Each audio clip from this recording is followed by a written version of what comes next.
Stop for a moment and listen closely. The silence you feel right now is not empty. It is speaking to you. I am Shai Heng Yi. And today I will show you something most people never understand about loneliness. Not the surface explanation, something deeper.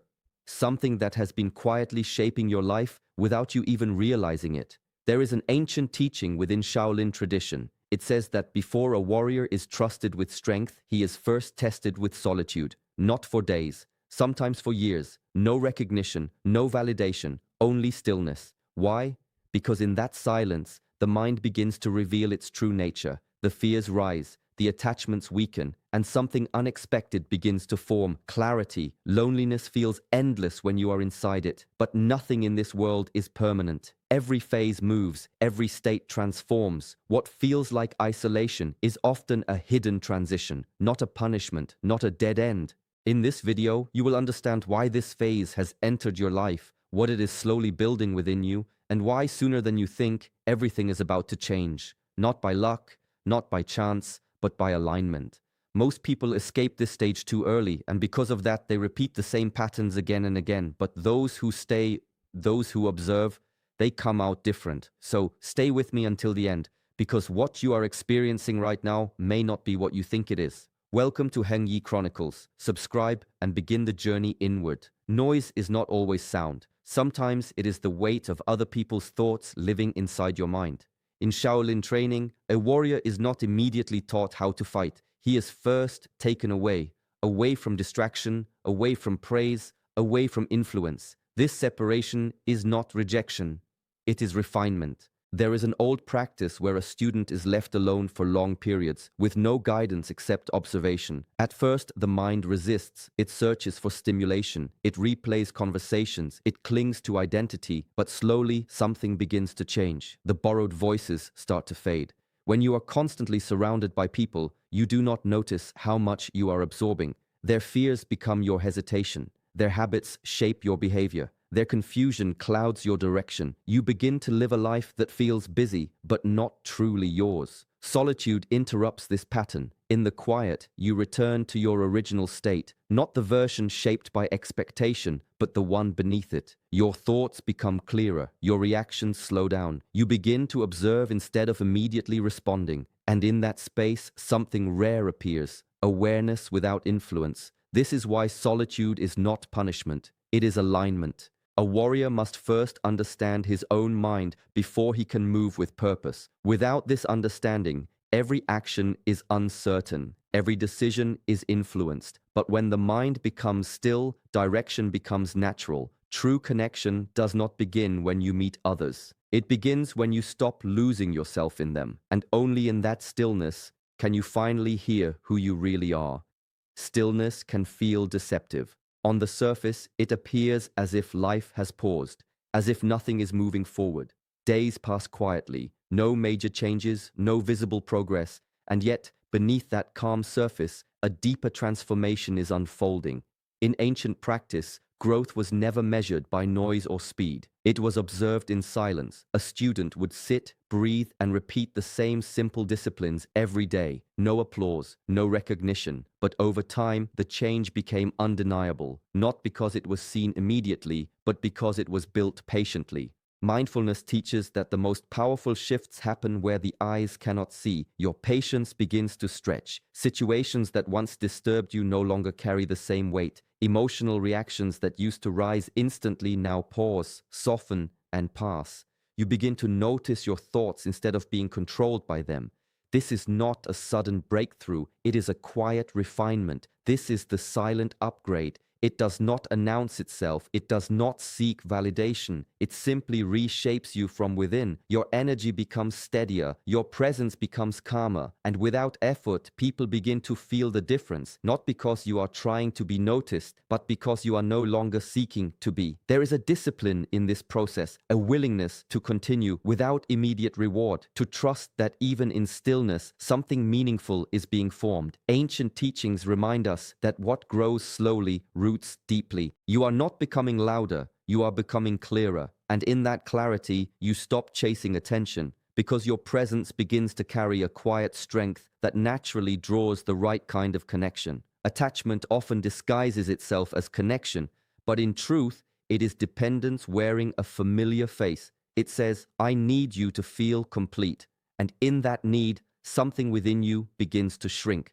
In ancient Shaolin understanding, detachment is not about turning away from people. It is about returning to yourself. A practitioner is taught to observe the mind when it reaches outward in search of validation, to notice the subtle fear of being alone, to sit with it, not escape it. This is where discipline begins, not in controlling others, but in understanding your own inner pull. When you no longer rely on others to fill your emptiness, your presence changes. You stop tolerating what drains you. You stop chasing what does not choose you. Shallow connections lose their appeal because they no longer serve a need within you. What once felt necessary now feels misaligned. Detachment brings clarity. It allows you to see people as they are, not as you wish them to be. You listen without projecting. You connect without clinging. There is no urgency to hold on and no fear of letting go. This creates a different kind of bond, one that is steady, not forced. There is a quiet strength in this way of being. You remain open, but not dependent, present, but not consumed. And through this balance, you begin to experience connection without losing your center. The paradox is simple, yet profound. The moment you become at peace with your own company, the fear of loneliness dissolves. You are no longer seeking to be completed. You are already whole. And from that wholeness, the right people do not feel like something to hold on to.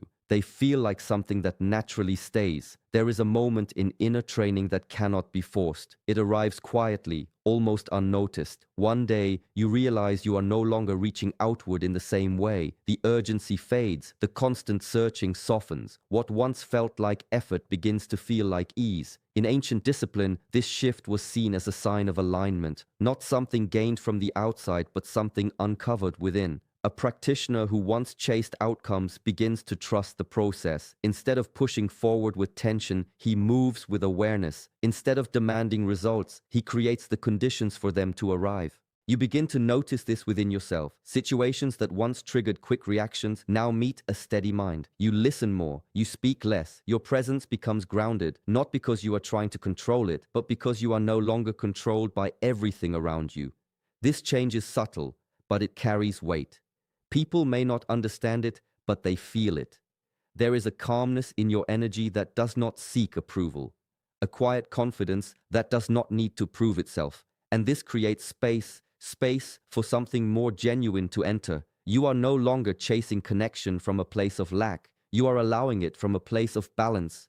In this state, what comes into your life begins to reflect who you have become. Conversations feel more natural. Interactions feel less forced. The right people appear, not through effort, but through alignment. It is not that the world suddenly changes. It is that you are no longer moving against it. And in that stillness, what belongs finds its way to you without resistance. There were moments when you reached out, when you tried to build something real and it did not hold. Conversations faded. Effort went unnoticed. Connections slipped away without clear reason. It is easy to look back and call it failure, but in deeper practice, it is seen differently. In Shaolin understanding, timing is not accidental. It is a form of wisdom that unfolds beyond personal control. A student may train for years before being taught a single advanced movement, not because he is incapable, but because he is not yet ready to carry it with balance. If given too soon, it would collapse under pressure.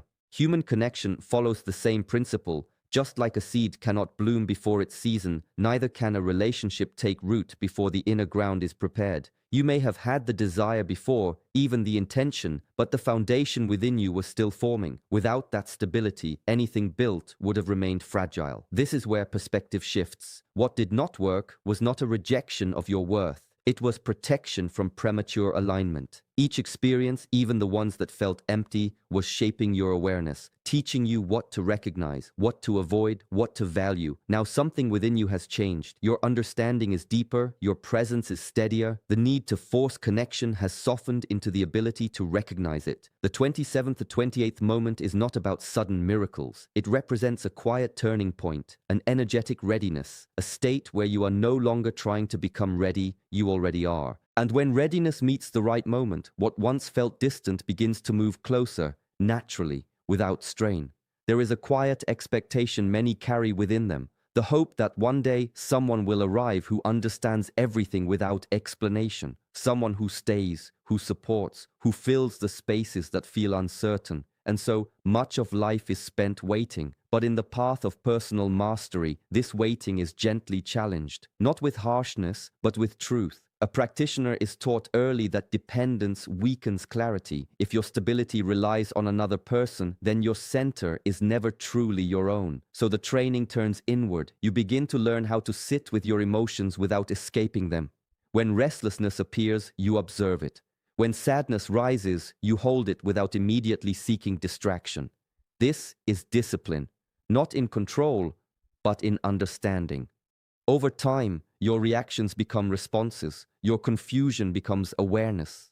Guiding your own mind is not about forcing it into silence. It is about learning its patterns, seeing how it moves, how it attaches, how it resists. And through this observation, a steady presence begins to form within you, one that does not collapse under pressure or loneliness. Standing in your own presence means you are no longer divided within yourself. You are not searching for someone to carry your weight because you have learned how to carry it with balance. And something shifts in that moment. The desire for connection remains, but its nature changes. It is no longer about being completed. It is about sharing space, energy, and understanding without losing yourself. When you become the person you are waiting for, connection no longer feels like a necessity. It becomes a choice, one that is made from wholeness, not from need. You have traveled through stillness, patience, and quiet growth, and now the work you have done within yourself begins to show its subtle power. Solitude was never meant to be a punishment. It was a teacher, guiding you toward clarity, balance, and inner strength. As you carry this calm awareness into your daily life, notice how your energy shifts, how your presence becomes steadier, and how the right connections start to flow naturally toward you. Practice this every day. Embrace silence when it comes, observe your emotions without judgment, and allow detachment to guide your choices. Life responds not to force, but to alignment. And when you nurture your inner mastery, the world responds in kind. Remember, this is not the end of being alone. It is the beginning of being truly ready. And now, it is your turn to experience the meaningful presence you have been preparing for. If this message resonates, take a moment to like this video and subscribe to Hung Yi Chronicles and continue walking this path of quiet transformation with us.